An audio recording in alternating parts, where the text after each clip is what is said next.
अपने डरों की जांच करें। दरवाज़ा खटके, जंगल में भटके, आपको अपने भरोसे के अनुसार मिले। Reference the power of your subconscious mind by doctor Joseph Murphy. खटखटाने से क्यों डरता है, दरवाजे के पीछे राक्षस पाया न जाएगा। खटखटाने से क्यों डरता है, दरवाजे के पीछे राक्षस पाया न जाएगा। डर की आँखों में आँखें डाल, झूठे विश्वासों से तुमको सताया न जाएगा। एहसास डर का होते ही मत भागो, खड़े होकर डटकर डर की जड़ को देखो। ये तो निर्जीव विचार है, इसका कोई वजूद नहीं, ये फौरन ही उड़ जाएगा। खटखटाने से क्यों डरता है, दरवाजे के पीछे राक्षस पाया न जाएगा। चैप्टर 19। एक बड़े मल्टीनेशनल कॉरपोरेशन के सेल्स प्रमुख ने डॉक्टर मर्फी को बताया कि जब उसने पहल सेल्समैन के रूप में काम करना शुरू किया था तो वह इमारत के 5-6 चक्कर लगाता था।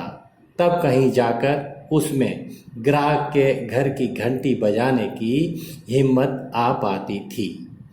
उसकी सुपरवाइज़र बहुत अनुभवी और समझदार थी। एक दिन उसने सेल्समैन से कहा, दरवाजे के पीछे छिपे राक्षस से मत डरो, ऐसा कोई राक्षस नहीं है, तुम एक झूठे विश्वास के शिकार हो। डॉक्टर मर्फी कहता है, सुपरवाइज़र ने उसे आगे बताया कि डर का आभास होने पर वह डटकर खड़ी हो जाती थी। वह सीधे डर की आंखों में आंखें डालकर देखती थी। जब वह ऐसा करती थी तो हमेशा पाती थी कि उसका डर गायब और उड़नछू हो गया, जंगल में पहुंच गया। अमेरिकी सेना के एक पूर्व प्रीस्ट जॉन एन ने डॉक्टर मर्फी को बताया कि सेकेंड वर्ल्ड वॉर के दौरान वे जिस जहाज पर थे, एक एंटी क्राफ्ट मशीन गन की गोलाबारी से जहाज तबाह हो गया। उन्हें जंगल से ढके न्यूगिनी के पहाड़ों में उतरना पड़ा। जाहिर है वे डरे हुए थे, लेकिन वे जानते थे कि डर 2 तरह का होता है, सामान्य और असामान्य, नेचुरल एंड अननेचुरल। वे जानते थे कि उस वक्त जो असामान्य अननेचुरल डर उन पर हावी होने की कोशिश कर रहा था, वह दहशत का नज़दीकी रिश्तेदार था। उन्होंने अपने डर के बारे में फौरन कुछ करने का फैसला किया। वे खुद से बोलने लगे, जॉन, तुम अपने डर के सामने घुटने नहीं टेक सकते। तुम्हारा डर हिफाजत की चाहत है, बाहर निकलने का रास्ता है। डॉक्टर मर्फी ने बताया, वे एक छोटी खाली जगह के बीच में खड़े हुए और उन्होंने अपनी सांसों को सामान्य किया। इससे दहशत के सिम्टम कम हो गए। जैसे ही वे ज़्यादा आरामदेह महसूस करने लगे, वे पॉजिटिव दावा करने लगे, जो अनलिमिटेड इंटेलिजेंस प्लैनेट्स को उनकी ऑर्बिट में सही चलाती है, वही अब मुझे इस जंगल से बाहर निकलने की राह दिखाकर हिफाजत की ओर ले जा रही है। वे 10 मिनट तक ऐसा ज़ोर ज़ोर से कहते रहे। डॉक्टर मर्फी कहता है कि जॉन ने मुझे बताया, अचानक मुझे अपने भीतर कोई चीज़ हिलती महसूस हुई। यह आत्मविश्वास और भरोसा की हिलोर थी।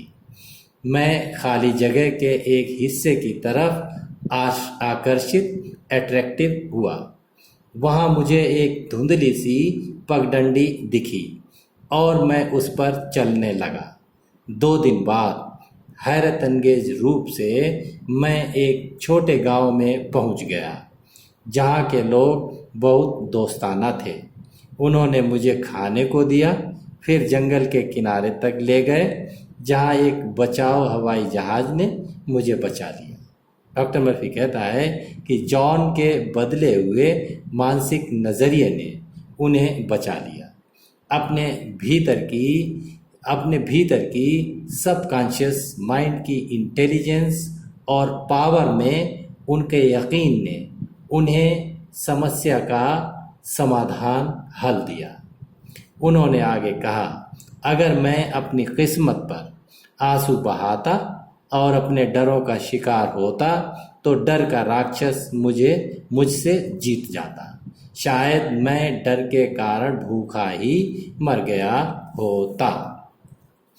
खटखटाने से क्यों डरता है?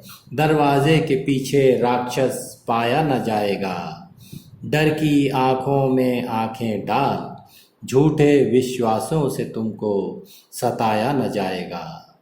एहसास डर का होते ही मत भागो, खड़े होकर डटकर डर की जड़ को देखो। ये तो निर्जीव विचार है, इसका कोई वजूद नहीं, ये फौरन ही उड़ जाएगा। खटखटाने से क्यों डरता है? दरवाजे के पीछे राक्षस पाया न जाएगा। किस्मत पर आंसू बहाने वाले डर का शिकार होते हैं। अपने ही मानसिक नज़रिए से खुद ही बीमार होते हैं। जंगल में फंस जाने पर जब डर को आँख दिखाओगे, उड़न छू हो जाएगा ये, तब बाहर निकलने का रास्ता पाओगे। किस्मत पर आंसू बहाने वाले डर का शिकार होते हैं। डर शंका की हालत में दिमाग भी आहें भरता है। हर काम बिगड़ता रहता है जब खौफ दिमाग में रहता है। शांत दशा में रहकर ही दिमाग का पहिया चलता है। डर शंका की हालत में दिमाग भी आहें भरता है। Thanks to Dr. Joseph Murphy. Thanks to listeners. Thanks to everyone.